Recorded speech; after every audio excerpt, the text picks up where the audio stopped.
ஓம் சாந்தி brother. ஓம் சாந்தி sister. குஷியா இருக்கீங்களா? குஷியா இருக்கோம் பிரதர். நீங்க குஷியா இருக்கீங்களா? பாபாவோட நினைவுல இருக்கிறீங்களா? குஷியா இருக்கேன். அப்பாவுடைய முரளி கேட்க ஆர்வத்தோட இருக்கேன். சரி பிரதர். 3/7/2024 முரளிக்கான கேள்வி பதில்களை பார்க்கலாம். ஃபர்ஸ்ட் கொஸ்டின், பாபாவின் கட்டளை என்ன? பாபாவின் இதய சிம்மாசனத்தில் அமருபவர்கள் எந்த முக்கியமான கட்டளையை கடைபிடிக்கிறாங்க அப்படின்னு பாபா கேக்குறாங்க. அதுக்கு என்ன ஆன்சர் அப்படின்னா, இனிமையான குழந்தைங்களே, நீங்கள் யாருடனும் சண்டை போடக்கூடாது, அமைதியாக இருக்கணும். இது பாபாவின் கட்டளை ஆகும். ஒருவேளை உங்களுடைய விஷயம் யாருக்காவது நன்றாக இல்லை என்றால் அமைதியாக இருங்க. ஒருவருக்கொருவர் துன்புறுத்தாதீங்க. உள்ளுக்குள்ள எந்த பூதமும் இல்லாமல் இருந்தால்தான் பாப்தாதாவின் இதய சிம்மாசனத்துல அமரலாம். வாயிலிருந்து எந்த ஒரு கடுமையான வார்த்தையும் வரக்கூடாது. இனிமையாக பேசுவதை வாழ்க்கையில கடைபிடிக்கணும் அப்படிங்கிறாங்க. அப்பா 5 பூதங்களும் உங்க இதயத்துல இருக்கக்கூடாது. ஏன்னா இருந்துச்சுன்னா இதய சிம்மாசனத்துல நீங்க அமர முடியாது. தந்தையின் இதய சிம்மாசனத்துல நீங்க அமர முடியாது அப்படிங்கறத சொல்றாரு. மொத்தம் நமக்கு 4 சிம்மாசனம் கொடுத்திருப்பாரு அப்பா. ஒண்ணு பூர்வ மத்திய சிம்மாசனம், இன்னொன்னு சுயமரியாதைகளின் சிம்மாசனம், 3வது பாப்தாதாவோட இதய சிம்மாசனம், 4வது எதிர்கால ராஜ்ய சிம்மாசனம். இந்த 4 சிம்மாசனத்திலையும் அமர்ந்திருக்கவங்களதான் ராஜயோகின்னு சொல்ல முடியும். சிம்மாசனத்துல அமர்ந்திருக்குதுன்னா அந்த நினைவுல இருக்கிறது, அதத்தான் சிம்மாசனம் சொல்லுவாரு. இங்க 5 விகாரங்கள் உங்களுக்குள்ள இருக்கக்கூடாது, இந்த பூதங்களை விரட்டணும் அப்படிங்கறது சொல்றாரு. சொல்லிட்டு உங்க பார்வை இப்படி இருக்கணும், உங்களுடைய உள்ளுணர்வு இப்படி இருக்கணும், வார்த்தைகள் இனிமையா இருக்கணும் அப்படிங்கறதெல்லாம் சொல்றாரு அப்பா. இப்படிப்பட்டவங்க தான் தந்தையின் இதய சிம்மாசனத்துல அமர முடியும் அப்படிங்கறத சொல்றாங்க. யாரு எப்பவுமே அந்த பாப்தாதாவோட இதய சிம்மாசனத்துல உட்கார்ந்து இருக்காங்களோ அவங்க கண்டிப்பா எதிர்கால ராஜ்ய சிம்மாசனத்திலையும் அமருவாங்க. நெக்ஸ்ட், ஆத்மா எதனால் சுத்தமாகாது, எதனால் சுத்தமாகும்னு பாபா கேக்குறாங்க. ஆத்மாபிமானி ஆகுங்க. இதை முதல்ல நிச்சயம் சொல்லணும். இது குழந்தைங்களுக்கு எச்சரிக்கை ஆகும். நான் குழந்தைங்களே என்று சொல்லும் போது ஆத்மாக்களை தான் பாக்குறேன். இவ்வுடல் பழைய செருப்பு, இது சதோ பிரதானம் ஆக முடியாதுன்னு பாபா சொல்றாங்க. சதோ பிரதானமான சரீரம் சத்யுகத்துலதான் கிடைக்கும். இப்போது உங்களுடைய ஆத்மா சதோ பிரதானமாக மாறிக்கொண்டு இருக்குது. அதே பழைய சரீரம் தான். இப்பொழுது நீங்கள் ஆத்மாவை சீர்படுத்தி கொள்ளணும், தூய்மையாக மாறணும். சத்யுகத்துல சரீரம் தூய்மையாக கிடைக்கும். ஆத்மாவை தூய்மைப்படுத்துவதற்கு ஒரு தந்தையை நினைக்கணும். தந்தை ஆத்மாவை பார்க்கிறார். பார்ப்பதால் ஆத்மா சுத்தமாகாது. எவ்வளவு தந்தையை நீங்கள் நினைக்கிறீர்களோ அவ்வளவு சுத்தமாகுது. இது உங்களுடைய வேலையாகும். பாபாவை நினைத்து நினைத்து சதோ பிரதானம் ஆகணும். பாபா வழிகாட்டுவதற்கு தான் வந்திருக்கிறார். அதான் இந்த உடம்ப பழைய செருப்புன்னு சொல்றாரப்பா. இது தமோ பிரதானமான சரீரம், அதனால இது பழைய செருப்பு. சத்தோ பிரதானமான சரீரம் உங்களுக்கு சத்தியுகத்துலதான் கிடைக்கும் அப்படிங்கறத புரிய வைக்கிறாங்க அப்பா. இப்ப ஆத்மாவை தந்தை பாக்குறதுனால தூய்மையாக முடியாது, அவருடைய திருஷ்டி படுறதுனாலயே ஆத்மாக்கள் தூய்மையாயிடும் அப்படிங்கிறது கிடையாது. நீங்க தந்தை நினைவு செய்யும் போதுதான் ஆத்மால இருக்க துரு நீங்குது, பாவ கர்மங்கள் அழியுது. அதன் மூலமா தான் ஆத்மா தூய்மை அடையுமே தவிர தந்தை திருஷ்டி கொடுக்கறதுனாலயோ தந்தை ஞானம் கொடுக்கறதுனாலயோ நீங்க தூய்மை அடையறது இல்ல. உங்களுடைய சுய முயற்சினாலதான் ஆத்மா தூய்மையாக்கணும் அப்படிங்கறத புரிய வைக்கிறாங்க. ஆமா, இப்ப பாபா திருஷ்டி குடுக்கறாங்கன்னு சொல்லிட்டு நம்ம நினைக்கிறோம்ல, இந்த திருஷ்டிதான் ஆத்மா தூய்மை அடையாது அப்படிங்கறத பாபா சரியா புரிய வைக்கிறாங்க. நெக்ஸ்ட், இங்க எது மனிதர்களை பார்த்து ஓடுகிறது என பாபா கேக்குறாங்க. அதுக்கு என்ன ஆன்சர்னா, ஆத்மா ரோஜா மலர் போல மாறும் பொழுது நல்ல கடமைகளை செய்யுது. அங்கே பறவைகள் விலங்குகள் கூட நல்லவைகளாக இருக்குது. இங்கே பறவைகள் மனிதர்களை பார்த்து ஓடுது. அங்கே நல்ல நல்ல பறவைகள் முறைப்படி உங்களுக்கு முன்னும் பின்னும் சுற்றி வரும். வீட்டிற்குள் நுழைந்து அழுக்கு செய்து விட்டு போகாது. இல்லவே இல்லை, மிகவும் ஒழுங்குமுறையான உலகமாக இருக்குது. இன்னும் செல்ல செல்ல உங்களுக்கு அனைத்தும் காட்சிகளாக கிடைக்கும்னு சொல்றாங்க பாபா.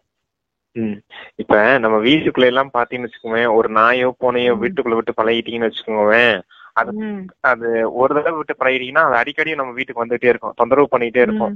வீட்டுக்குள்ள எல்லாம் வந்துச்சுன்னா டாய்லெட் போய் வச்சிரும், யூரின் போயிடும், அந்த மாதிரி அசுத்தம் பண்ணிட்டு போயிடும். இல்ல அது எங்கேயோ சாக்கடையிலயோ மண்ணுலயோ பிறந்துட்டு வந்து வீட்டுல பெட்ல சோஃபா எல்லாம் போட்டு அழுக்காங்கிட்டு போயிடும். அதெல்லாம் சொல்றேன், அழுக்கு பண்ணிட்டு போயிடும் இல்லையா. அந்த மாதிரி எல்லாம் சத்தியுகத்துல இருக்காது. அங்க தூய்மையான உலகமா இருக்கும். அந்த மாதிரி தொந்தரவு எல்லாம் உங்களுக்கு இருக்காது அப்படிங்கறத புரிய வைக்கிறாங்க. அந்த பறவைகள் எல்லாமே வந்து ரொம்ப நல்லதா இருக்கும். அவங்களும் சதவ பிரதானமா இருப்பாங்க. ஆமா, எல்லாமே சுகம் கொடுக்கக்கூடியதா இருக்கும். இங்க போற எல்லாம் துக்கம் கொடுக்கக்கூடியதா இருக்குது. குத்தி எல்லாம் விட்டுடுறேன், பறவை எல்லாம் குத்தி விட்டு நம்மள சில இது வளர்க்குற பறவைங்களே நம்மள குத்தி விட்டுடுது, இது பண்ணது வந்து அங்க எல்லாமே வந்து சதவ பிரதானமா தான் இருக்கு. சத்தியத்தை கூட்டிட்டு போய்கிட்டு இருக்காரு. எது எதன் மகிமை அளவற்றதுன்னு பாபா கேக்குறாங்க. அதுக்கு என்ன ஆன்சர்னா, சொர்க்கத்தின் மகிமை அளவற்றது, பாபாவின் மகிமையும் அளவற்றது, பாபா கொடுக்கும் சொத்தின் மகிமையும் அளவற்றது. குழந்தைகளுக்கு எவ்வளவு பெருமிதம் இதனால இருக்கணும் அப்படிங்கிறாங்க. எவ்வளவு அளவற்றதா கொடுத்திருக்காரு. அன்லிமிட்டட். அளவற்றதுன்னா என்னது, லிமிட் ஒண்ணு இருக்கு, அன்லிமிட்டட் ஒண்ணு இருக்கு இல்லையா. ஆமா, அதான் அளவற்றது. அளவற்ற ஆஸ்தி கொடுக்க வந்திருக்கேன், தந்தையோட சொத்து எவ்வளவு இருக்குது பாருங்க அப்படிங்கறத சொல்றேன். நீங்க அரை கல்பம் வாழ போறீங்க அந்த ஆஸ்தியில. கூடவே இந்த சங்கம யுகத்துல அப்ப என்னென்ன பொக்கிஷங்கள்லாம் கொடுத்திருக்காரு, ஞானத்தின் பொக்கிஷங்கள் கொடுத்திருக்காரு, குணங்களின் பொக்கிஷங்கள் கொடுத்திருக்காரு, சக்திகளின் பொக்கிஷங்கள் கொடுத்திருக்காரு. இதெல்லாம் கொடுத்திருக்காரு. இதெல்லாம் பயன்படுத்தி தான் உங்களுடைய சம்ஸ்காரத்தை நீங்க உருவாக்கணும். சம்ஸ்காரத்தை எப்ப உருவாக்கிட்டீங்களோ அப்ப தந்தையோட ஆஸ்திக்கு அதிகாரியா மாறிடுவீங்க, அந்த சொர்க்க ராஜ்யத்திற்கு எஜமானர்களா மாறிடுவீங்க அப்படிங்கறத சொல்றாங்க. எல்லாமே உங்களுக்கு அன்லிமிட்டட் தான், லிமிட்டே கிடையாது உங்களுக்கு. ஆமா, உங்களுக்கு எதுவும் லிமிட் எல்லாம் கிடையாது, அன்லிமிட்டட் தான். சொத்தோட மகிமையும் அளவற்றதுதான், பாபாவோட அன்பும் நமக்கு அளவற்றதா கிடைக்குது. மகிமையும் 1 2ன்னு கொடுத்தாதானே நமக்கு இது இல்லையே அது இல்லையே அர்த்தமா இருக்கும். எல்லாமே நிறைஞ்சிருந்துச்சுன்னா அதான் அன்லிமிட்டட். எண்ணிக்கையிலேயே அடங்க முடியாது. இன்ஃபினிட்டின்னு சொல்லுவோம் இல்லையா, முடிவே இல்லாததுன்னு, அந்த மாதிரி.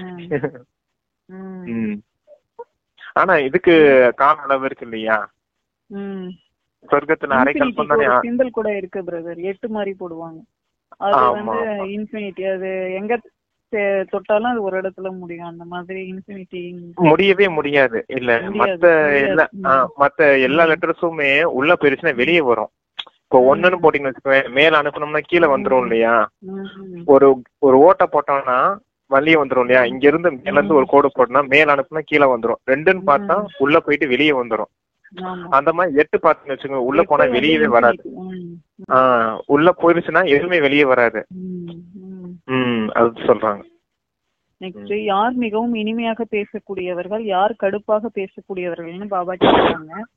அதுக்கு என்ன ஆன்சர் அப்படின்னா, யார் சேவை செய்கிறார்களோ அவர்களின் நினைவு தானாகவே வருது. அந்த ஆத்மாக்களை நான் நினைக்கிறேன்னு பாபா சொல்றாங்க. ஆத்மாவுல மனம் புத்தி இருக்கிறது அல்லவா, நாம் முதல் தரமான சேவை செய்கிறோம் அல்லது 2வது எண்ணில் சேவை செய்கிறோமான்னு புரிந்து கொள்கிறாங்க. இவை அனைத்துமே வரிசை கிரமத்துல புரிந்து கொள்றாங்க. சிலர் மியூசியத்தை உருவாக்குறாங்க, பின் குடியரசுத் தலைவர் ஆளுநரிடம் செல்றாங்க. நிச்சயமாக நல்ல விதமாக புரிய வச்சிருப்பாங்க. அனைவருக்குள்ளும் அவரவருக்கு என்ற குணம் இருக்குது. யாருக்குள்ளாவது நல்ல குணம் இருந்தால் எவ்வளவு நல்ல குணம் உடையவர்னு சொல்லப்படுது. சேவை செய்பவர்கள் எப்பொழுதுமே இனிமையாக பேசுவாங்க, கடுமையாக ஒருபோதும் பேச மாட்டாங்க. கடுமையாக பேசக்கூடியவர்களுக்குள் பூதம் இருக்குது. தேக அபிமானம் நம்பர் 1 ஆகும். அதற்கு பின்பு பூதங்கள் ஒவ்வொன்றாக பிரவேசம் ஆகுது அப்படிங்கிறாங்க பாபா. அப்ப சேவை செய்யக்கூடியவங்களுக்கு குணமும் அவசியம்ன்றத சொல்றாரு. சேவை செய்யக்கூடியவங்க எப்பவும் குணவானா இருப்பாங்க, இனிமை தன்மையானவங்களா இருப்பாங்க, இனிமையான வார்த்தைகளை பேசுவாங்க. ஆனா கடுமையான பேசுறவங்களுக்குள்ள பூதம் கண்டிப்பா இருக்கும். தேக அபிமானத்தின் பூதம் இருக்கும், அகங்காரம், கோபம் எல்லாமே இருக்கும் இல்லையா. அப்படி இருக்கவங்க கடுமையான வார்த்தைகளை பேசுவாங்க அப்படிங்கறத புரிய வைக்கிறாங்க. அப்ப நீங்க இனிமையானவர்களா இருக்கணும் அப்படின்னா ஆத்ம உணர்வுல இருந்து தந்தையின் குணங்களை பயிற்சி செஞ்சு பார்க்கணும். என்னென்ன குணங்கள் இருக்குது, நம்ம எப்படி எல்லாம் பேசணும் அப்படிங்கறத பயிற்சி பண்ணணும். புரிஞ்சுக்கிடுவாங்க. கூடவே ஒரு கொள்கையை வச்சுக்கணும், நம்ம பேசுற வார்த்தை அடுத்தவங்க மனச காயப்படுத்தக்கூடாது, காயப்படுத்தாத அளவுக்கு நம்ம எப்படி பேசணும் அப்படிங்கறத பிராக்டிஸ் பண்ணணும். ஏன்னா நமக்கு இயல்பாவே அடுத்தவங்கள பார்த்து குறைச்சு பேசுறது, குறை சொல்லி பேசியே பழகி வந்துட்டோம். எந்த வார்த்தை தொட்டாலும் பாருங்க, நாம சரி அடுத்தவங்க தப்பு அப்படிங்கறதா பேசுவோம். நம்ம தப்புன்றத புரிஞ்சுக்கிடவே மாட்டோம். மத்தவங்கள ஹர்ட் பண்றது கூட அவங்களுக்கு ஒரு சாதாரணமா ஒரு இதா வச்சு பேசிக்கிட்டு இருப்பாங்க. அதுவே அவங்க மனசு எவ்வளவு கஷ்டப்படும் அப்படிங்கறது தெரியாது. அந்த மாதிரி எல்லாம் பேசக்கூடாது அப்படிங்கிறாங்க. ஆமா, இல்ல பொதுவாவே எல்லாரும் மனிதர்களுக்குமே தமோ பிரதானம் ஆனதுக்கு அப்புறம் எல்லாருக்குள்ளயுமே அந்த இது அவகுணம் முக்கியமா இருக்கும். எல்லாரையும் குறை சொல்ற குணம். குறை சொல்லிக்கிட்டே இருப்பாங்க. எதை தொட்டாலும் குறை சொல்லுவாங்க. இதை தொட்டா குறை, அதை தொட்டா குறை அப்படின்னு சொல்லுவாங்க இல்லையா. மாமியார் உடைச்சா மண் குடம், அதே மருமக உடைச்சா பொன் குடம் அப்படின்னு. அததான் அந்த மாதிரி குறை சொல்லிக்கிட்டே இருக்கக்கூடிய சம்ஸ்காரம் நமக்குள்ள இருக்குதா. அந்த அந்த குறைகள்லாம் யாரையும் சொல்லக்கூடாது. அவங்க மனசு ஹர்ட் ஆகும், காயப்படுத்தக்கூடாது யாரையும் வார்த்தையால அப்படிங்கிற கவனம் கொடுக்கும் போது அந்த பயிற்சி செய்யணும். ஆரம்பத்துல எடுத்தவனே வராது. பயிற்சி செய்யும் போது காலப்போக்கில் அதுவே சம்ஸ்காரமா மாறிடும். அப்புறம் யாரையுமே காயப்படுத்தாதவர்களா நல்லவர்களா மாறிடுவீங்க அப்படிங்கறத சொல்றேன். அதான் சத்துவ பிரதான நிலையை அடையணும். எந்த எண்ணத்திலையும் வார்த்தையிலையும் செயல்லையும் மூணுலையுமே யாரையுமே காயப்படுத்தக்கூடாது. நாடகத்தின் அனுச்சாரம் ஒவ்வொரு நாட்டினரும் எவ்வாறு தந்திரம் செய்வதாக பாபா கேக்குறாங்க.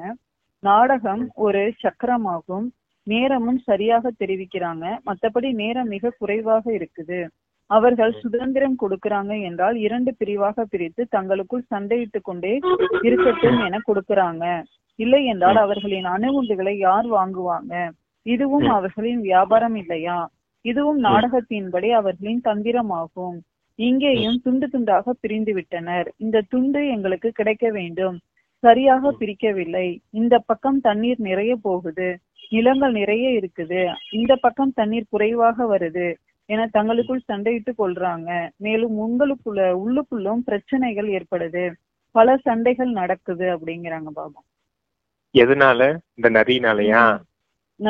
கர்நாடகாவுக்கும் நம்ம தமிழ்நாட்டுக்குமே சண்டை. ஆமா, காவேரி நதி பிரச்சனை இருக்கு. அதே மாதிரி மேல நார்த்லயும் பிரச்சனை இருக்குது. இப்ப வைகை டேமுக்கும் முல்லை பெரியார் அங்க இருக்கு இல்லையா, கேரளாவுக்குள்ள இருக்குது. இப்ப நமக்கு சரியா தண்ணி திறந்து விட மாட்டேங்கிறாங்க. கேரளா பிரச்சனை. ஒரே ஒரு நதி தான் தமிழ்நாட்டுக்கே இருக்கு, தாமிரபரணி நதி ஒண்ணுதான் இருக்குது. அதுதான் தமிழ்நாட்டுக்குள்ள இருக்கனால தப்பிச்சுச்சு. மத்த எல்லாமே கேரளாக்குள்ள ஒண்ணு இருக்குது, கர்நாடகாக்குள்ள ஒண்ணு இருக்குது. அப்படி ஏரியா பிரிக்கும் போதே அதை சேர்த்து வாங்கியிருந்தா இவ்வளவு பிரச்சனை இருந்திருக்காது. இருந்தாலும் இப்ப அப்பா என்ன சொல்ல வர்றாரு அப்படின்னா, இந்த மாதிரி எல்லாம் பிரச்சனைகள்லாம் இருந்துகிட்டே இருக்குது. இந்த மாதிரி பிரச்சனை எல்லாம் உங்களுக்கு சத்தியுகத்துல இருக்க போறது இல்ல அப்படிங்கறத சொல்றாங்க. நார்த்லயுமே அதேதான். எப்படின்னா அந்த சிந்து நதி இருக்கு பாத்தீங்க இல்லையா, கங்கை நதி இருக்கு இல்லையா, சிந்து நதின்னு சொல்லுவாங்க. அது இங்க இந்தியாவுக்குள்ளயும் இருக்குது, அதுவே பாகிஸ்தானுக்குள்ளயும் போகுது. அப்ப அந்த பாகிஸ்தானுக்குள்ள நதி தண்ணி போகக்கூடாது அப்படிங்கிற அங்கேயும் சில பிரச்சனைகள்லாம் இருக்குது. அப்படி ஒவ்வொரு மாநிலத்துக்குள்ளயும் இந்த நதினால பெரிய பெரிய பிரச்சனை எல்லாம் இருக்குது. அதான் சொல்லிக்கிட்டு இருக்காங்க. வேற சிந்து வேற. சிந்து உங்களுக்கு இந்தியாவுக்கும் பாகிஸ்தானுக்கு இடையில போற நதி. ஆமா ஆமா, ஓகே. அதனால சப்த சிந்துன்னு சொல்லுவாங்க. அத 5 நதி ஒன்னா சேரும் அந்த இடத்துல, பஞ்சாப்ன்ற இடத்துல. பஞ்சாப் 2ஆ பிரிஞ்சது இல்லையா. வெஸ்ட் பஞ்சாப் ஒண்ணு இருக்குது, ஈஸ்ட் பஞ்சாப் ஒண்ணு இருக்குது. ஈஸ்ட் பஞ்சாப் இந்தியாவோட சேர்ந்துருச்சு, வெஸ்ட் பஞ்சாப் தனியா இருக்குது. அங்கதுக்குள்ளதான் இந்த சப்த சிந்து அப்படிங்கிற அந்த நதி இருக்குது. 5 நதி மொத்தமா ஒண்ணு சேரும். அதான் 5 நதிக்கு தான் சப்த அப்படின்னு, சப்தம் அப்படின்னு, சப்து அப்படின்னு சொல்லுவாங்க. 5 உலக நாடுகளுக்குமே 2ஆ பிரிஞ்சு சண்டை போட்டுக்கிறாங்க. அணுகுண்டுகளை அப்ப யார் வாங்குவாங்க? சண்டை நடக்கிறதுனாலதான் அப்படின்னு சொல்றாங்க பாபா. அதனால இந்த ஒவ்வொரு நாடகத்தோட அனுச்சாரமா ஒவ்வொரு நாட்டினருமே தந்திரம் செஞ்சுக்கிட்டு தான் இருக்காங்க. விநாசம் ஏற்படுத்தலாம் அப்படின்னு பாபா சொல்லிட்டு இருக்காங்க. நெக்ஸ்ட், நாமும் பாபா வாங்குவது போல என்ன வாங்குகிறோம் என பாபா சொல்றாங்க. பாபாவும் வாங்குறாரா, நம்மளும் வாங்குறோமா? அது என்னன்னு சொல்லுங்க. பாபாவும் வாங்குறாரு, நம்மளும் வாங்குறோம். அது என்ன வாங்குறோம் அப்படின்னா திட்டுதான் வாங்குறோம். அப்படியா? நீங்க பாபாவின் குழந்தைகள் ஆகியதும் நீங்களும் நிந்தனை அடைகிறீங்க. இப்பொழுது நீங்கள் கலங்கியவரன் ஆகுறீங்க. பாபா திட்டு வாங்குறது போல நீங்களும் நிந்தனை அடைகிறீங்க. இவர்கள் உலகத்திற்கே அதிபதி ஆகுறாங்க என பாவம் அவங்களுக்கு தெரியாது. 84 பிறவிகளின் விஷயம் மிகவும் எளிதானது.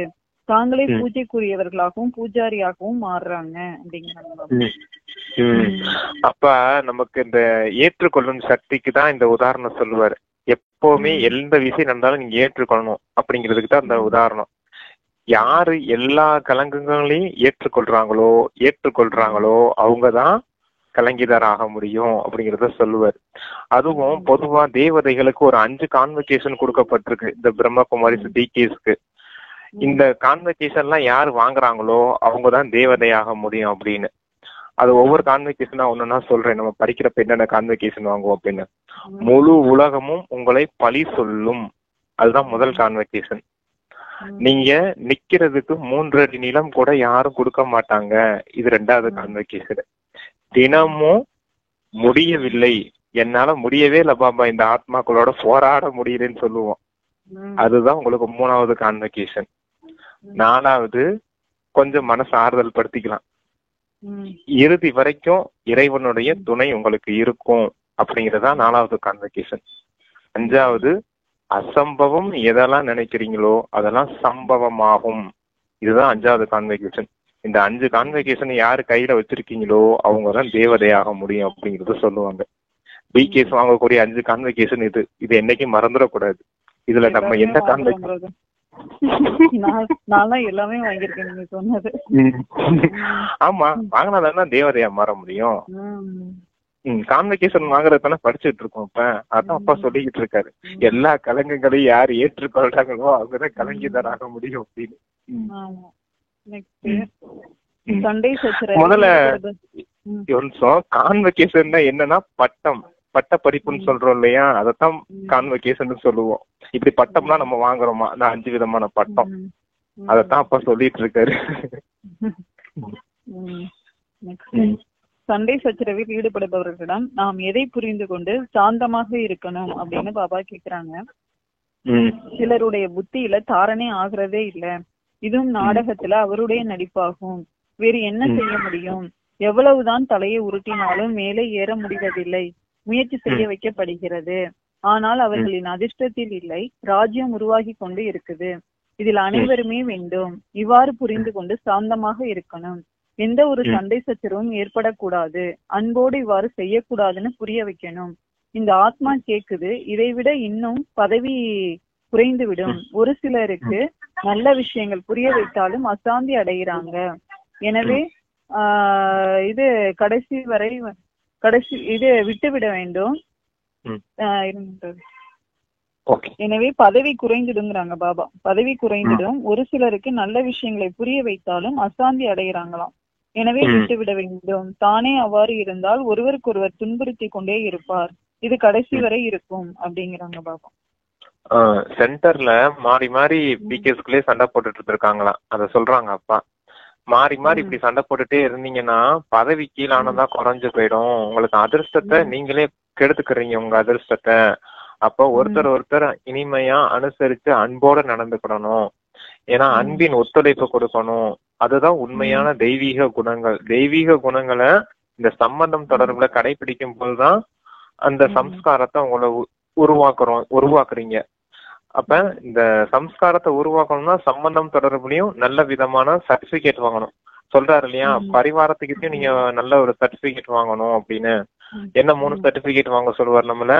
அப்பா கிட்டையும் நல்ல சர்டிபிகேட் வாங்கணும், சுயத்துக்கிட்டையும் சர்டிபிகேட் வாங்கணும், கூடவே இந்த பரிவாரத்துக்கிட்டையும் சர்டிபிகேட் வாங்கணும்.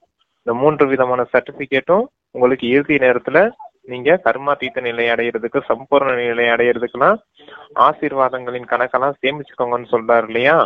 அப்ப இந்த மாதிரி சண்டை போட்டுட்டு இருந்தீங்கன்னா எப்படி உங்களுக்கு அந்த பரிவாரத்தினுடைய சர்டிபிகேட் கிடைக்கும்?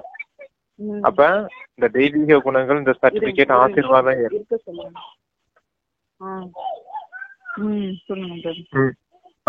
ஆசீர்வாதங்களின் கணக்கெல்லாம் உங்களுக்கு வேணும் இல்லையா. அப்ப இந்த மாதிரிதான் சண்டை சச்சரவுலாம் ஈடுபடக்கூடாது, அன்பானவர்களா இருக்கணும், இனிமையானவர்களா இருக்கணும் அப்படிங்கறத புரிய வைக்கிறாங்க. ஏன்னா தேவதையா மாற போறீங்க. இப்ப இன்னும் சண்டை சச்சரவு போட்டுட்டு இருந்தீங்கன்னா உங்களை எப்படி தேவதைன்னு சொல்ல முடியும்? நீங்க எப்படி நல்ல நிலை அடைய முடியும்? உங்களுக்கு உயர்ந்த பதவி கொடுக்க முடியாது இல்லையா, கீழான பதவி அடைவீங்க, அதிர்ஷ்டத்தை நீங்களே கெடுத்துக்கிடுவீங்கன்னு எச்சரிக்கை செய்யறாரு.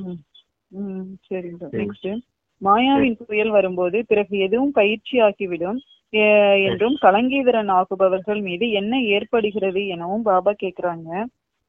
மாயாவும் நாளுக்கு நாள் கடுமையாகி கொண்டே இருக்கும். மகாரதிகளுடன் மாயாவும் மகாரதியாக சண்டையிடுது. மாயாவின் புயல் வருது. பிறகு பாபாவை நினைப்பதும் பயிற்சியாகி விடுது. ஒரேடியாக ஆடாமல் அசையாமல் ஆகுறாங்க. மாயா வீழ்த்திவிடும் என நினைக்கிறாங்க. பயப்படக்கூடாது. கலங்கீதன ஆகுபவர்கள் மீது களங்கம் ஏற்படுது. இதில் கோபம் ஏற்படக்கூடாது. செய்தியாளர்கள் ஏதாவது எதிரான செய்தியை போடுவாங்க. ஏன்னா தூய்மையின் விஷயம் ஆகும். அபலைகளை கொடுமைப்படுத்துகிறார்கள். அகாசுரன் பகாசுரன் என்ற பெயர்கள் இருக்குது. அவ்வாறே பூதனா சூர்பனகை என்ற பெயர்களும் இருக்குது அப்படிங்கிறாங்க. பூத்னா சொற்பனகை அப்படிங்கறதையும் சொல்றாரு, அகாசுரன் பகாசுரன் அப்படிங்கறதையும் சொல்றாரு. இதுக்கு பொதுவா அந்த ராமாயணத்துல ஒரு கதை சொல்லுவாங்க. இப்ப ராமன் லட்சுமணனை மயக்கிறதுக்காக யார் வருவா? சொற்பனகை வருவா. அப்ப ஆண்கள் முன்னாடி பெண்கள் அரக்கி மாதிரி வராங்களாம். 5 விகாரங்கள் இருக்கு இல்லையா பெண்களுக்குள்ளயும், அந்த ரூபத்துல சொற்பனகை ரூபத்துல வாராங்களாம். யாரு முன்னாடி? ராமன் லட்சுமணன் முன்னாடி, ஆண்கள் முன்னாடி. அத கூட கம்பர் அழகா எழுதியிருப்பாரு கம்பராமாயணத்துல. வஞ்சி மகள் வஞ்சமென வருவாள் வந்தாள் அப்படின்னு எழுதியிருப்பாரு. வஞ்சி மகள் வஞ்சத்தோட வந்தாலாம். அவங்கள அடையணும், அவங்கள வழி கெடுக்கணும், புத்தியை கெடுக்கணும் அப்படிங்கிறதுக்காக சொற்பனகை வந்தான் அப்படிங்கிறத சொல்றாங்க. அங்க பூத்னா சொற்பனகனின்னு சொன்னது இந்த மாதிரி அரக்கிகளும் பெண்கள்ல இருக்காங்க. அதே போல ஆண்களும் பகாசுரனாவும் அந்த அசுரர்களாவும் இருக்கான். அதுதான் அந்த மாதிரி சொல்றாங்கல்ல, அந்த மாதிரி எல்லா அசுரர்களும் இருக்கிறாங்க அப்படிங்கிறாங்க. அதுவும் ராமாயணத்திலேயே காமிச்சிருக்காங்க பாருங்க. ராவணன் இருக்கான், சீதையை மயக்கிறதுக்கு எத்தனை ரூபத்துல வருவான் சீதைக்கு முன்னாடி. சீதை தனியா இருக்கான், இருந்தாலும் சீதையை மயக்கிறதுக்கு ராவணன் எந்தெந்த ரூபத்துல எல்லாம் வந்து அவளை மயக்க பார்ப்பான். ஆனா சீதையை அசைஞ்சு கொடுப்பானா? எதுக்குமே அசையல. அந்த மாதிரி நீங்க இருக்கணும். இப்படியே ராமன் லட்சுமண் மாதிரி ஆண்களும் சீதை மாதிரி பெண்களும் இருக்கணும். உங்க முன்னாடி கண்டிப்பா ராவணன் வருவான், இல்லைன்னா சொற்பனகை வருவா. யாராவது ஒரு ஆள் வருவாங்க. 2 பேரும் அண்ணன் தங்கச்சி இல்லையா? ராவணனும் சொற்பனகை அண்ணன் தங்கச்சி இல்லையா? அந்த மாதிரி இப்ப அந்த உதாரணமா சொல்றேன். அப்ப 2 பேர் பக்கமும் இப்படி வருவாங்க, நீங்க எச்சரிக்கையா இருக்கணும் அப்படிங்கறத சொல்றாரு. மாயை வந்து மகாரதிகளா மாறி சண்டை போடுவோம் அப்படிங்கறத சொன்னார் இல்லையா? இதுக்கு என்ன உதாரணம் பார்க்கலாம் அப்படின்னா, இந்த பாக்ஸிங் எல்லாம் வைக்கிறாங்க இல்லையா, காமன்வெல்த் ஒலிம்பிக்ல எல்லாம் பாக்ஸிங் வைக்கிறாங்க பாத்தீங்களா? அவங்களுக்கு ஒரு குறிப்பிட்ட இது இருக்குது. 50 kg இருக்காங்க அப்படின்னா, 50 கிலோ இருக்க ஒரு பெண் இருக்காங்கன்னா 50 கிலோ இருக்க பெண்ணோட தான் சண்டை போட விடுவாங்க. 70 கிலோ 80 கிலோ இருக்க பெண்ணோட எல்லாம் அவங்கள 50 கிலோ இருக்கவங்கள சண்டை போட விட மாட்டாங்க. கரெக்டான ஈக்குவல் வெயிட் யார் இருக்காங்களோ அவங்க கூட தான் சண்டை போடுவாங்க. அதே போல 80 கிலோ ஒரு ஆண் இருக்கான் அப்படின்னா 80 கிலோ இருக்க ஆணோட தான் சண்டை போட விடுவாங்க. 80 கிலோ இருக்க ஆணும் 50 கிலோ இருக்க ஆணோட சண்டை போட முடியாது. அது அந்த முறை கிடையாது. அது போல சொல்றாரு அப்பா. அது போல இப்ப மாயை, நீங்க 100 கிலோல இருக்கீங்கன்னா மாயாவும் உங்களுக்கு 100 கிலோல வந்து சண்டை போடுவோம் அப்படிங்கறத சொல்றாரு. நீங்க எந்த அளவுக்கு வளர்ச்சி அடைறீங்களோ அதே அளவுக்கு மாயை சூட்சமத்துல வந்து உங்களை அட்டாக் பண்றதுக்கு அவங்க முன்னாடி வந்து நிப்பான். மகாரதிகளுக்கு மகாரதி ரூபத்திலேயே ஒரு டெஸ்ட் பேப்பர் இருக்குது அப்படிங்கறத சொல்றாரு அப்பா. நம்முடைய அலங்காரத்தை யாருக்கு கொடுத்திருப்பதாக பாபா கேக்குறாங்க. நீங்க ஆத்மான்னு எல்லையற்ற தந்தை சொல்றாரு. இந்த ஞானத்தை ஒரு பாபாவை தவிர வேறு யாருமே கொடுக்க முடியாது. படைப்பவர் மற்றும் படைப்பின் ஞானமே படிப்பாகும். இதன் மூலம் நீங்கள் சுயதர்ஷன சக்கரதாரி ஆகி சக்கரவர்த்தி ராஜா ஆகுறீங்க. அலங்காரம் உங்களுடையதே, ஆனால் பிராமணர்களாகிய நீங்கள் முயற்சியாளர்களே. ஆகையினால் இந்த அலங்காரத்தை விஷ்ணுவுக்கு கொடுத்திருக்கிறாங்க அப்படிங்கிறாங்க. சுயதர்சன சக்கரம் உண்மையிலேயே பிராமணர்களுக்கு தான். ஏன்னா சுயதர்சன சக்கரத்தை சுத்தக்கூடியவங்க யாரு? இங்க புத்தினால சுத்துறவங்க இங்க பிராமணர்கள் தான். நீங்க தான் சுத்துறீங்க. இப்படி நீங்க சுத்துறீங்க. அலங்காரம் உங்களுக்கு தான் கொடுத்துருக்கணும். ஆனா நீங்க முயற்சியாளர்களா இருக்கீங்க இல்லையா? ஆனா தேவதைகள் வந்து சம்பூர்ண நிலையில இருக்கறதுனால அலங்காரத்தை அவங்களுக்கு கொடுத்துட்டாங்க பக்தி மார்க்கத்துல. ஆனா நீங்க புரிஞ்சுக்கோங்க, இப்ப அது நம்மளுடைய அடையாளம் தான் தேவதைகளுக்கு கொடுத்துருக்காங்க அப்படிங்கறத புரிஞ்சுக்கோங்க அப்படிங்கறத சொல்றாரு அப்பா. நெக்ஸ்ட், எந்த விஷயங்களை வேறு யாருமே சொல்ல முடியாதுன்னு பாபா கேக்குறாங்க. ஆத்மா என்றால் என்ன, பரமாத்மா என்றால் என்ன, இந்த விஷயங்களை வேறு யாருமே சொல்ல முடியாது. ஆத்மா எங்கிருந்து வந்தது, எப்படி போகுது, இதை யாருமே சொல்ல முடியாது. சில நேரம் கண்கள் மூலமாக சென்றது, சில நேரம் புருவ மத்தியிலிருந்து வெளியேறியது, சில நேரம் நெற்றியிலிருந்து வெளியேறியதுன்னு சொல்றாங்க. இதை யாருமே தெரிந்து கொள்ளல சொல்றாங்க, ஆனா ஆத்மான்னு புரிஞ்சுக்கலங்கிறாங்க பாபா. இந்த மாதிரி ஆத்மா கண்கள் மூலமா போயிடுச்சு, அவங்க உயிர் பிரிஞ்சிட்டுங்கிறாங்க, வாய் மூலமா போயிடுச்சுங்கிறாங்க, அந்த மாதிரி எல்லாம் சொல்றாங்க. ஆனா அந்த ஆத்மா தான் நமக்கு எல்லாம் உள்ள இருந்து இயக்குதுங்கிறத தெரிஞ்சுக்கல. ஆமா, உயிர் போயிருச்சுன்னு சொல்றாங்க, இந்த ரூபத்துல எல்லாம் போயிருச்சுன்னு சொல்றாங்க. ஆனா அது ஆத்மான்னு புரிஞ்சுக்கிறது இல்ல. அந்த ஆத்மா தான் இந்த உடல் மூலமா இவ்வளவு காரியங்களையும் செய்யறது அப்படிங்கறத யாருமே புரிஞ்சுக்கணும்ல.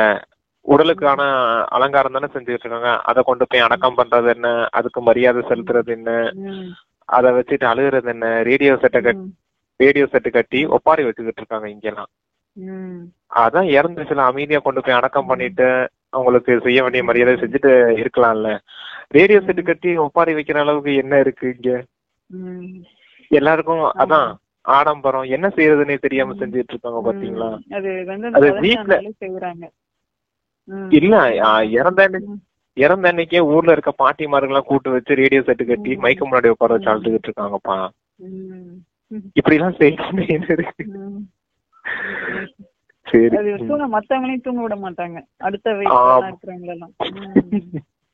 ஆமா, அந்த மாதிரி ஆயிட்டாங்க மனிதர்கள் போறான். இது எதற்கு இருக்கும் அறிவு கூட மனிதர்களுக்கு இல்லைன்னு பாபா சொல்றாங்க. அதுக்கு என்ன ஆன்சர் அப்படின்னா, ஆத்மா தந்தையின் நினைவில் அமர்ந்து தேகத்தை விடும்னு இப்போது நீங்க புரிஞ்சிருக்கிறீங்க. பாபாவிடம் குஷியுடன் செல்லணும், இந்த பழைய உடலை குஷியுடன் பாம்பு போன்று விட வேணும். விலங்குகளுக்கு இருக்கும் அறிவு கூட மனிதர்களுக்கு இல்ல, சன்னியாசிகள் எடுத்துக்காட்டுகளை மட்டும் சொல்றாங்க அப்படிங்கிறாங்க பாபா. இப்ப பாம்பு சட்டையத்தோட வச்சுட்டு போட்டுறது இல்லையா, அதே போல நீங்க போட்டிருக்க ட்ரெஸ் தான் இந்த தேகம். ஆன்மா அணிஞ்சிருக்க ஒரு ட்ரெஸ் தான் இந்த தேகம். பாம்பு எப்படி தோலை தனியா உரிச்சு எடுத்துருதோ அதே போல இந்த தேகத்தை விட்டுட்டு ஆத்மா வெளியேறி மற்ற சரீரத்துக்கு போகணும். இந்த பாம்புக்கு இருக்க அறிவு கூட உங்களுக்கு இல்லையான்னு கேக்குறாங்க பாபா. எப்படி இது ஒரு நாள் உருவத்துக்கு பயப்படுறோம், அது ஈஸியா கழட்டி போட்டுட்டு போயிடுது அது அப்படிங்கிறாங்க. ஆமா, அது நெக்ஸ்ட் சன்னியாசிகள் அதுக்கு உதாரணம் மட்டும் தான் சொல்றாங்க, உண்மையான விளக்கு என்னன்னு அவங்களுக்கே புரியறது இல்ல. அவங்களுக்கும் புரியல. நாம் நடைமுறையில என்ன செய்யணும் அப்படின்னு பாபா கேக்குறாங்க. நீங்க குளவி புழுக்களை மாற்றுவதை போல மனிதன் என்ற புழுவிலிருந்து மாற்றிடணும், வெறும் எடுத்துக்காட்டு மட்டும் சொல்லக்கூடாது, நடைமுறையில செய்யணும் அப்படிங்கிறாங்க. எப்படி குளவி அது புழு வச்சு ரீங்காரம் இட்டுக்கிட்டே இருக்குமா, அதே மாதிரி நம்ம பாபாவோட சேவைய மத்தவங்க காதுல போட்டுக்கிட்டே இருக்கணும் அப்படின்னு சொல்றாங்க. இல்ல, அது பொதுவா இனப்பெருக்கம் செய்யாது. குளவின்றது இனப்பெருக்கம் செய்யாம என்ன செய்யும் அப்படின்னா, எங்க இந்த செடியில எங்க புழு இருக்கும் இல்லையா, அந்த புழுவை தேர்ந்தெடுத்து முதல்ல கூடு கட்டிரும். அந்த புழுவை கொண்டுட்டு அந்த கூட்டுக்குள்ள தூக்கிட்டு வச்சு குளவி கொட்டுமா அந்த புழுக்கள் மேல. நம்ம இன்ஜெக்ஷன் போட்டு மாத்துறாங்க இல்லையா, அந்த ஹைபிரிட்டா மாத்துவோம் இல்லையா, இந்த காய்கறி எல்லாம் ஹைபிரிட்டா மாத்துறாங்களா, அந்த மாதிரி புழுவை அந்த குளவி தன்னுடைய இனமா மாத்துறதுக்கு தலையிலேயே கொட்டுமா, உடம்பு முழுக்க கொட்டுமா. கொட்டி கொட்டி கொட்டி இன்ஜெக்ஷன் போடுற மாதிரி போட்டு போட்டு போட்டு இதாக்கும். முதல்ல அதை ஒரு தயார்படுத்தி சுத்தி பக்கத்துல பயமுறுத்திக்கிட்டே இருக்குமா அந்த குளவிய, அந்த புழுவை பயமுறுத்திக்கிட்டே இருக்குமா. பயமுறுத்த இதை பார்த்து பார்த்து பார்த்து அது பயந்து போய் இதுவும் ரெக்கையை வச்சு பறக்க ஆரம்பிச்சிடும் ஒரு நேரத்துல. அதான் சொல்லுவாங்க, இந்த அது ரீங்காரம் விட்டுக்கிட்டே இருக்கும், இந்த புழு ஒரு நாள் குளவியா மாறிடும். அது இன்ஜெக்ஷன் போட்டுக்கிட்டா கொட்டி கொட்டி கொட்டி இன்ஜெக்ஷன் போட்டது, அது பயமுறுத்துறது, அதுல பயந்து போய் தான் அது தன்னுடைய இனமா மாத்துது. அதோடைய தன்மை அப்படி இருக்குது. அது போல நீங்களும் இப்ப ஞானத்தின் ரீங்காரம் இட்டுக்கிட்டே இருக்கணும் எல்லார்கிட்டையும். ஏன்னா நீங்க ஞானவானா மாறிட்டீங்க, உங்களுக்கு ஞானம் கிடைச்சிருச்சு. அதே போல நீங்க ரீங்காரம் விட்டு இருந்தானா மற்ற மனிதர்களுக்கும் அந்த ஞானத்தை கேட்ச் பண்ணி அவங்களும் ஒரு புழுக்கள்ல இருந்து குளவியா மாறிடுவாங்க அப்படிங்கறத புரிய வைக்கிறாங்க. குளவிய உதாரணமா வச்சு நீங்க என்ன செய்யணும் அப்படிங்கறத சொல்றாங்க. சன்னியாசிகளுக்கு நம்ம எதை புரிய வைக்கணும் அப்படின்னு பாபா கேக்குறாங்க. நீங்க தந்தையிடம் இருந்து ஆஸ்தியை அடைஞ்சிட்டு இருக்கிறீங்கன்னு உள்ளுக்குள்ள குஷி இருக்கணும். அவர்களுக்கு ஆஸ்தியை பற்றியே தெரியாது, அனைவருக்கும் அமைதி கிடைக்குது, அனைவரும் சாந்தி தாமம் செல்றாங்க. பாபாவை தவிர வேற யாருமே சத்கதி கொடுக்க முடியாது. இதையும் புரிய வைக்கணும். உங்களுடையது துறவர மார்க்கம். நீங்கள் பிரம்மத்தில் கலந்துவிட முயற்சி செய்யறீங்க. பாபா இல்லற மார்க்கத்தை உருவாக்குறாரு. நீங்கள் சத்துவத்தில் வர முடியாது. நீங்கள் இந்த ஞானத்தை யாருக்கும் புரிய வைக்கவும் முடியாது. இது ஆழமான விஷயமாகும். இத போய் சன்னியாசிகள்கிட்ட சொல்லணுமா பிரதர்? ஆமா, சொன்ன கேட்பாங்களா? இருந்தாலும் சொல்றாரு அப்பா. யாரெல்லாம் இருக்காங்களோ பாக்குறவங்க கிட்ட சொல்லுங்க. ஏத்துக்கிறது ஏத்துக்காம போறதும் அது அவங்களவங்க விருப்பம். அதிர்ஷ்டத்துல இருந்தா கேட்டு வருவாங்க, அதிர்ஷ்டத்துல இல்லைன்னா அவங்க செய்ததான் சரின்ட்டு போவாங்க. அப்படிங்கிறப்ப சொல்றானப்பா, துறவர மார்க்கத்தினர் நீங்க இப்படி இல்லற வேணாம் அப்படின்னு தனியா ஒதுங்கி போறது சரி கிடையாது. அப்பா இறைவன் சிவன் இல்லற மார்க்கத்தை படைக்கக்கூடியவரா இருக்காரு. இல்லற தர்மத்திலே இருந்து தூய்மை ஆகக்கூடிய வழியை அப்பா சொல்லித்தராரு அப்படிங்கறத புரிய வைங்க அப்படிங்கறத சொல்றாரு. ஏன்னா சன்னியாசிகள் என்ன சொல்லிட்டாங்க தெரியுமா? ஆண் சன்னியாசிகள்னா பெண்களை நரகத்தின் வாசல்னு சொல்லிட்டாங்க. பெண்களை என்ன சொல்லிட்டாங்க? நரகத்தின் வாசல்னு சொல்லிட்டாங்க. அப்படிலாம் ஒண்ணும் கிடையாது. இல்லறத்துல இருந்தும் தூய்மையா வாழ முடியும் அப்படிங்கறத அப்பா வழிகாட்டுதல் மூலமா நடந்தோம்னா நம்ம செய்ய முடியும் அப்படிங்கறத சொல்லி புரிய வைக்கணும் அப்படிங்கறத சொல்றாங்க. ஏன்னா அவங்க அப்படி சொல்லி வச்சுட்டாங்க இல்லையா? ஆனா அப்பா நம்ம கிட்ட என்ன சொல்றாரு? பெண்கள் தான் சொர்க்கத்தின் வாசலையே திறந்து வைக்கிறாங்க அப்படிங்கறத சொல்றாரு. தாய்மார்களின் கையில தான் ஞானத்தின் கலசத்தை வைக்கிறேன்னு சொல்றாரு இல்லையா? அடிக்கடி எப்பயுமே அவங்களதான் மகிமைப்படுத்துவாங்க. ஏன்னா அரை கல்பமா அடிமைத்தனமாவே இருந்து வந்தவங்க பெண்கள். அப்ப தந்தை வந்துதானே அவங்கள மகிமைப்படுத்தணும். அதான் சொல்லுவாரப்பா, சொர்க்கத்தின் வாசலை திறந்து வைக்கிறவங்களே யாரு? இந்த பெண்கள் தான். அப்ப யாரு இல்லற மார்க்கத்திலே இருந்து தூய்மையாகி காட்டுறாங்களோ அவங்களின் காலடியில சன்னியாசிகள் இறுதி நேரத்துல வணங்குவாங்க அப்படிங்கறதெல்லாம் சொல்றாங்க இல்லையா? இங்க நம்ம எகிப்துல கூட பார்த்தோம் இல்லையா? மகாமண்டலேஸ்வர்கள்லாம் தோழி தாதி காலில் விழுந்ததெல்லாம் சொல்லுவாங்க இல்லையா? எவ்வளவு அகங்காரம் இல்லாம இருக்காங்க, எப்படி அன்போட பேசுறாங்க. இந்த அகங்காரம்லாம் எங்களுக்கு இல்லையே, எப்படி இதெல்லாம் நடத்துறாங்க அப்படிங்கறதெல்லாம் புரிஞ்சுக்கிடாம தாதிமார்கள் காலில் வந்த கதையெல்லாம் நம்ம படிக்கிறோம் இல்லையா எகிப்துல? அது போல இறுதி நேரத்துலயும் நடக்கும். இருந்தாலும் நீங்க புரிய வைக்கணும், இல்லறத்துல இருந்தும் தூய்மையாக முடியும். இப்படி நீங்க துறவர மார்க்கத்துல இல்லறத்தை பாத்துக்காம போறது சரியில்லை அப்படிங்கறத சொல்லி புரிய வைக்கணும். தந்தை சத்குருவா இருக்காரு, முக்தியின் ஆஸ்தியும் கொடுக்கறாரு, ஜீவன் முக்தியின் ஆஸ்தியும் கொடுக்கறாரு. நீங்க வெறும் சாந்திக்கு போறதுக்கு மட்டும் பயிற்சி செய்யறீங்க இல்லையா? சுகதாமம்னு ஒண்ணு இருக்குது. அந்த சுகதாமத்திலயும் வாழ்றதுக்கான ரெண்டு யுகத்தின் பாக்கியம் இருக்குது. இதையும் நீங்க அடையலாம் அப்படிங்கறதெல்லாம் சொல்லி புரிய வைக்கணும்னு அப்பா சொல்றாரு. நெக்ஸ்ட், எதை முதலில் சொல்வது தவறாகும்னு பாபா கேக்குறாங்க. முதல்ல யாருக்காவது வேண்டுமானால் அப்பா மற்றும் அவர் பெரும் ஆசையை கற்பிக்கணும். உங்களுக்கு எல்லைக்குட்பட்ட மற்றும் எல்லைக்கு அப்பாற்பட்ட என 2 தந்தைகள் இருக்கிறாங்க. எல்லைக்குட்பட்ட தந்தையிடம் விகாரத்தினால் பிறக்கிறார்கள். எவ்வளவு அளவற்ற துக்கம் கிடைக்குது. ஷத்தியுகத்துல அளவற்ற சுகம் கிடைக்குது. அங்கே பிறவி கூட வெண்ணையை போன்று இருக்குது. எந்த துக்கமுமே இல்லை. பெயரே சொர்க்கம் ஆகும். எல்லையற்ற தந்தை எல்லையற்ற ராஜ்ய பதவியை சொத்தாக கொடுக்கிறார். முதலில் சுகம் பிறகு துக்கம், முதலில் துக்கம் பிறகு சுகம் என்று கூறுவது தவறாகும். அதான் சுகம், அதுக்கு அடுத்துதான் துக்கம் ஆரம்பிக்குது இந்த டிராமால.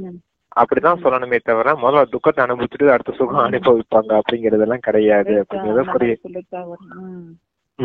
அப்புறம் வெண்ணைய உதாரணமா சொன்னாரு. சத்தியுகத்துல எப்படி ஆத்மா சரீரத்தை விட்டு பிரியும் அப்படின்னா, வெண்ணெயில இருந்து முடிய எடுத்தா எப்படி ஒரு நைஸா வளரும் இல்லையா, வெளியேறும் இல்லையா? இல்ல வெண்ணெயில முடி சிக்கிருந்தா இழுத்தம்னே எவ்வளவு நைஸா வெளியே எடுக்க முடியாது. சரீரத்தை விடுவீங்க அப்படின்றத சொல்ற.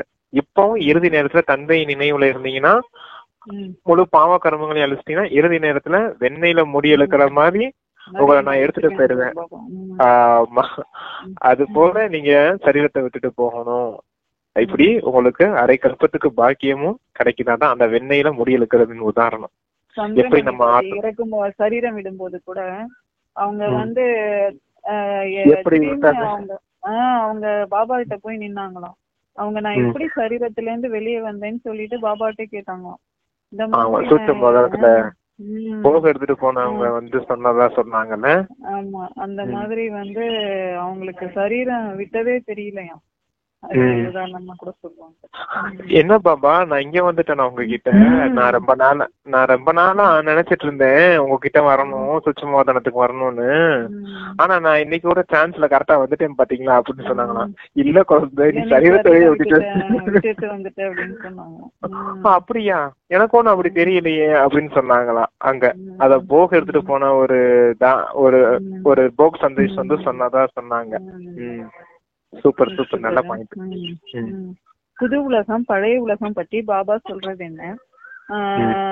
பாபா முதல்ல புதிய உலகம் ஸ்தாபனை ஆகுது, பழைய உலகம் உருவாகாது.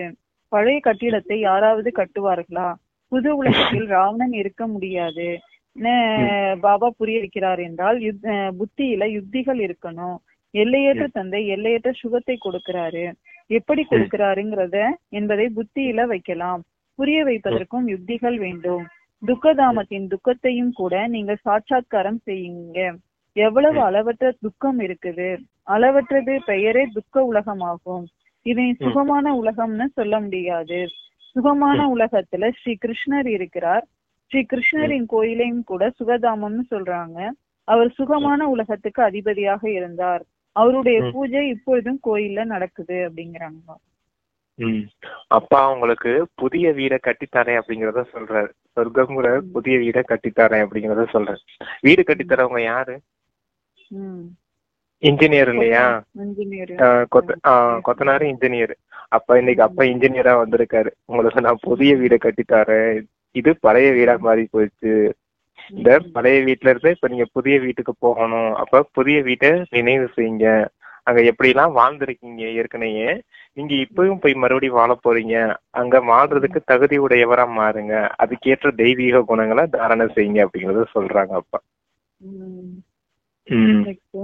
பிரம்மா பாபா லட்சுமி நாராயணன் கோயிலுக்கு சென்றால் என்ன செய்ய மாட்டார் அப்படின்னு பாபா கேக்குறாங்க. பாபா வந்து லட்சுமி நாராயணன் கோயிலுக்கு சென்றால் ஆகா நாம் இவ்வாறு மாறுகிறோம்னு கூறுவார். இவர்களுக்கு பூஜை செய்ய மாட்டார்.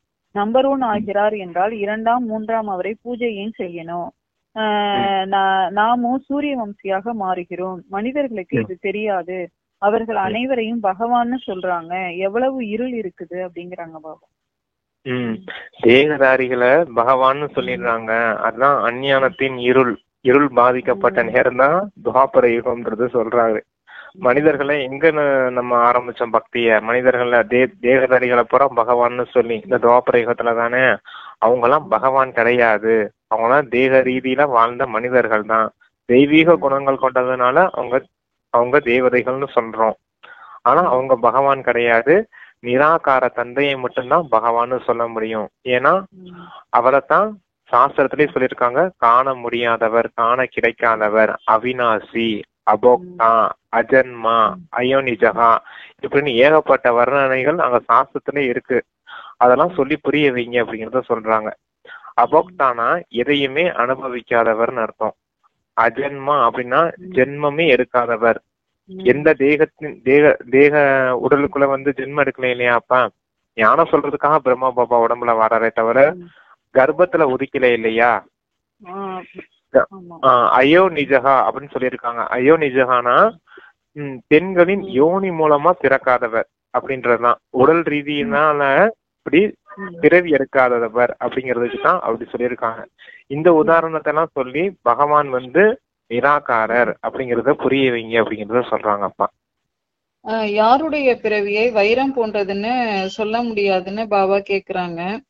அதுக்கு என்ன ஆன்சர்னா, உங்களுடைய பிறவியானது வைரம் போன்றதாகும். தேவதைகளின் பிறவிய வந்து வைரம் போன்றதுன்னு சொல்ல முடியாது. அது ஈஸ்வரிய குடும்பம் கிடையாது. இது உங்களுடைய ஈஸ்வரிய பரிவாரம். அது தெய்வீக பரிவாரம். எவ்வளவு புதிய புதிய விஷயங்கள். மாவில் சிறிதளவு உப்பு போடுவது போன்று கீதையில் உண்மை இருக்குது. கிருஷ்ணரின் பெயரை போட்டு எவ்வளவு தவறு செஞ்சுட்டாங்க. நீங்கள் தேவதைகளை தேவதை என்கிறீங்க, பிறகு கிருஷ்ணரை பகவான்னு ஏன் சொல்றீங்க? விஷ்ணு யார்? இதையும் நீங்கள் புரிந்து கொள்றீங்க. மனிதர்கள் ஞானம் இல்லாமல் இவ்வாறு பூஜை செய்து கொண்டிருக்கிறாங்க. சொர்க்கத்துல இருந்து விட்டு சென்றவர்கள் பழமையான தேவி தேவதைகள் அனைவரும் சதோ ரஜோ தமோவில் வர வேண்டும். இச்சமயம் அனைவரும் தமோ பிரதானமாக இருக்கிறாங்க. குழந்தைங்களுக்கு நிறைய கருத்துக்களை பாபா புரிய வைக்கிறாரு. அப்ப சங்கம யுகத்தை தான் அப்பா வைரத்துக்கு சமமான நேரம்னு சொல்றாரு. அப்ப பிராமணர்கள் தான் வைரத்துக்கு சமமா மாறுறாங்க. தேவதைகளை அப்படி வைரத்துக்கு சமமானவர்கள்னு சொல்ல முடியாது. ஏன்னா அவங்க கோல்டன் ஏஜ். ஆனா இதுதான் டைமண்ட் ஏஜ்னு அப்பா சொல்றாரு. அப்ப இங்க வாழ்ந்த தேவதைகள் இங்க வாழக்கூடிய பிராமணர்களான நீங்க தான் முயற்சியின் மூலமா வைரமாகறீங்க. ஏன்னா வைரத்தை எப்படி இது பண்ணுவாங்க அப்படின்னா, மரம் பல ஆண்டுகளா பூமியில புதைஞ்சு கிடக்கும் போது அது வைரம் பஞ்ச கட்டைன்னு சொல்லுவாங்க இல்லையா, அந்த மரக்கட்டை தான் வைரமா மாறுது.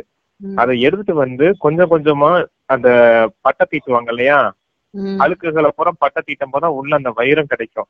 அது போல நீங்க இப்ப உங்களுக்குள்ள தூய்மையற்ற நிலை வைரமான உங்களுக்குள்ள முழுசா மூடி இருக்கு. அத இப்ப கொஞ்சம் கொஞ்சமா பட்டை தீட்டி அப்ப எடுக்கிறாரு. எடுத்து இப்பதான் நீங்க உண்மையான வைரமா மாறுறீங்க அப்படிங்கறத புரிய வைக்கிறாங்க. இந்த சங்கம யுகத்தை தான் வைரத்துக்கு சமமான நேரம்னு சொல்லப்படுது அப்படிங்கறதும் புரிய வைக்கிறாங்க. ஆனா அங்க சாஸ்திரத்துல அப்படியே கிருஷ்ணர் பேரை போட்டிருக்காங்க, அது தவறுதலா போட்டிருக்காங்க அப்படிங்கறத சொல்றாங்க. அது என்னன்னா பகவான் கிருஷ்ணர் அப்படின்னு சொல்லிட்டாங்க, கிருஷ்ண பரமாத்மான்னு சொல்லிட்டாங்க. ஆனா கிருஷ்ணர் பரமாத்மான்னு சொல்ல முடியாதவர், அவர் தேகதாரி தான். அவர் சத்தியுகத்துல வாழ்ந்த தேவதைன்னு தான் சொல்ல முடியும் அவரை. ஆனா பரமாத்மான்னு சொல்லப்படுறவரு இந்த நிராகார தந்தை சிவபகவானா தான் சொல்லணும் அப்படிங்கறத புரிய வைக்கிறாங்க. புது புது விஷயங்கள்லாம் அப்ப சொல்லி தராரு அப்படிங்கறதையும் சொல்றாங்க. நெக்ஸ்ட், முரளியை தவறவிடக்கூடாது என பாபா சொல்றது என்ன? நீங்க பேட்ச் மூலமாக கூட புரிய வைக்கலாம். அப்பா மற்றும் கற்றுத்தரக்கூடிய டீச்சரை நினைக்கணும். ஆனால் மாயாவின் போராட்டம் எவ்வளவு நடந்துட்டு இருக்குது. மிகவும் நல்ல நல்ல கருத்துக்கள் தோன்றிக் கொண்டே இருக்குது. நீங்கள் கேட்கவில்லை என்றால் எப்படி பிறருக்கு சொல்லுவீங்க? பெரும்பாலும் பெரிய மகாரதிகள் வெளியே செல்லும் போது முரளியை தவற விடுறாங்க. பிறகு படிக்கிறதே இல்ல, வயிறு நிறைஞ்சிருக்குது. எவ்வளவு ஆழமான விஷயங்களை சொல்றேன், அதை கேட்டு கடைபிடிக்கணும். தாரணை செய்யவில்லை என்றால் அரைகுறையாகவே இருப்பாங்க. நிறைய குழந்தைகள் நன்கு சிந்தித்து நல்ல நல்ல கருத்துக்களை சொல்றாங்க. அவரவர் நிலைக்கு ஏற்ப கருத்துக்களை சொல்றாங்க. பாபா இதை பார்க்கிறார். இவர் கூறாத கருத்துக்களை கூட சேவை செய்யக்கூடிய குழந்தைகள் சொல்றாங்க. சேவையிலேயே ஈடுபட்டிருக்கிறார்கள். பத்திரிகையிலும் நல்ல கருத்துக்களை போடுறாங்க அப்படிங்கிறாங்க பாபா. இப்ப நீங்க நல்ல ஞான சிந்தனை செய்து நல்ல நல்ல பாயிண்ட்ஸ் எல்லாம் எடுக்கணும் அப்படிங்கறத சொல்றாரு. மகாரதிகள் கூட வெளி சேவைக்கு எல்லாம் போகும்போது அப்பா கொடுக்குற முரளிய சரியா படிக்கிறதே இல்லை அப்படிங்கறத சொல்றாரு. அப்ப தினந்தோறும் முரளிய படிக்கணும். முரளி தான் ஆதாரமா இருக்குது. ஞானம் இருந்தாதான் அதை வச்சு சிந்தனை செய்ய முடியும், சிந்தனை கடலை கடைய முடியும். ஞானத்தின் ஆழத்துக்கு போகும்போதுதான் தந்தையோட அன்பு புரியும், அவருடைய நமக்காக செய்யக்கூடிய காரியம் புரியும். அப்பா நம் தந்தைக்கும் இந்த குழந்தைகளுக்குள்ள அன்பு புரியும். எவ்வளவு ஒரு அன்போட நமக்கு தந்தை வந்திருக்காரு, நம்ம எந்த நிலைமையை நம்ம அடைஞ்சிருக்கோம், எந்த நிலைமைக்கு நம்மளை உயர்த்த வந்திருக்காரு, இவரை போல வேற யாரும் இந்த உலகத்துல இந்த காரியத்தை செய்ய முடியாது, எவ்வளவு அன்புக்குரியவரா இருக்காரு, உண்மையான தந்தையா இருக்காரு, உண்மையான ஆசிரியரா இருக்காரு, நல்ல வழிகாட்டியா சத்குருவா இருக்காரு அப்படிங்கிற விஷயம்லாம் எப்ப புரியும் நமக்கு? இந்த சிந்தனை கடையில கரையும் போதுதான் புரியும். அப்ப எல்லாத்துக்கும் ஆதாரமா முரளி இருக்குது. அப்படிங்கிறப்ப தினந்தோறும் முரளியை படிக்கணும். எந்த ஒரு ஞான கருத்துக்களையும் தவற விடக்கூடாது அப்படிங்கறத சொல்றாங்க. ஆமா, ஏன்னா ஒவ்வொரு முரளியிலும் பாபா புது புது கருத்துக்கள் எல்லாம் சொல்லிட்டு வராங்க. அதை மிஸ் பண்ணிருக்கோம்ல. சிலது சொன்னதே சொல்றாங்கன்னு சொல்றாங்கல்ல. ஆனா எவ்வளவு முரளியில நிறைய புது பாயிண்ட்டுங்கெல்லாம் வருது. அப்ப அதை நம்ம மிஸ் பண்ணிடுற மாதிரி ஆயிடும். நம்ம சம்பந்தம் கூட பாக்குறோம் இல்லையா, அடிக்கடி நம்ம அந்த இடையில இந்த சம்பந்தத்தை அப்பா சொல்றாரு அப்படின்றது அதை கூட யாருமே யோசிக்கிறது இல்ல. அப்பா என்ன காரியம் செய்யறாரு அப்படிங்கறத நம்ம சொல்றோம் இல்லையா. பியூட்டிஷியனா வந்திருக்காரு, தூய்மை பணியாளரா வந்திருக்காரு, சிற்பியா வந்திருக்காரு, சலவை தொழிலாளியா வந்திருக்காரு, இன்னைக்கு கூட பார்த்தோம்ல இன்ஜினியரா வந்திருக்காரு. அப்படி இப்படி ஒவ்வொரு சம்பந்தமா அந்த தொழில் சொல்றாரு இல்லையா. வீடு கட்டித்தாரேன், தூய்மை செய்ய வந்திருக்கேன், ஆத்மானா இருக்க, தோட்டக்காரரா வந்திருக்கேன், படகோட்டியா வந்திருக்கேன், எத்தனை சம்பந்தம் சொல்றாரு பாருங்க. இந்த சம்பந்தத்தை நினைவு செய்துட்டு இருந்தாலும் எவ்வளவு பெரிய யோகத்தின் பலனை அடைய முடியும் நம்ம. அத கூட யாரும் புரிஞ்சுக்கிறது இல்ல. ஒரு ஆர்வம் வேணும் இல்லையா? தந்தை நமக்காக என்ன காரியம் செய்ய வந்திருக்காரு, நம்ம எந்த நேரத்துல உட்கார்ந்து இருக்கோம், இதெல்லாம் நமக்கு நல்ல சிந்தனை கடலை கடையும் போதுதானே இந்த பாயிண்ட்ஸ் எடுக்க முடியும் நம்மளால.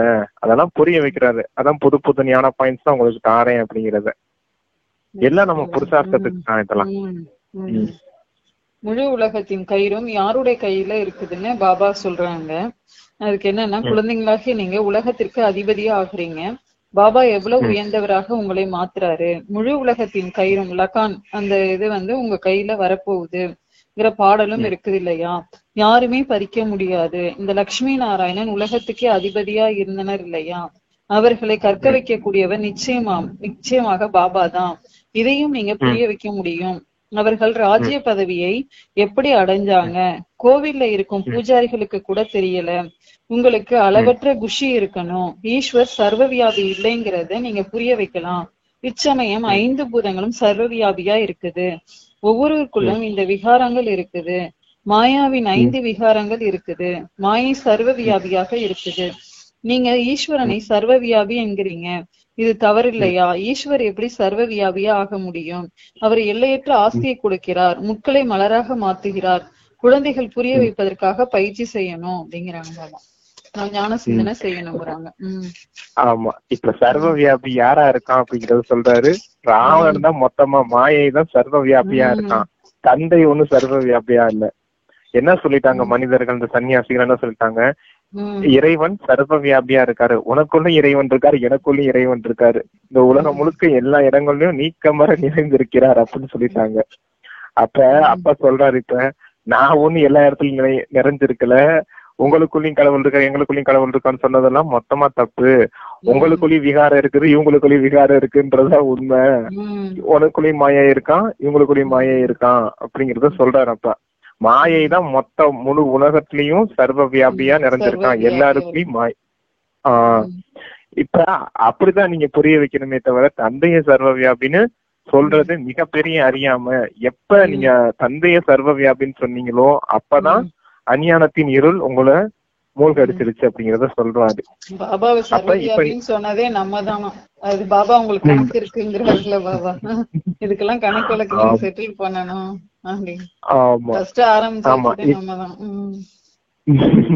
அதான் சர்வ வியாபிங்கிற விஷயத்துல இப்ப சொல்றாரு. அப்ப ராவணன் தான் சர்வ வியாபி, தந்தை சர்வ வியாபி இல்ல. தந்தை பரந்தாமத்துலதான் இருக்கேன், அதுவும் நிராகார தந்தை, நான் ஒருத்தன் தான் அப்படிங்கறத சொல்றாரு.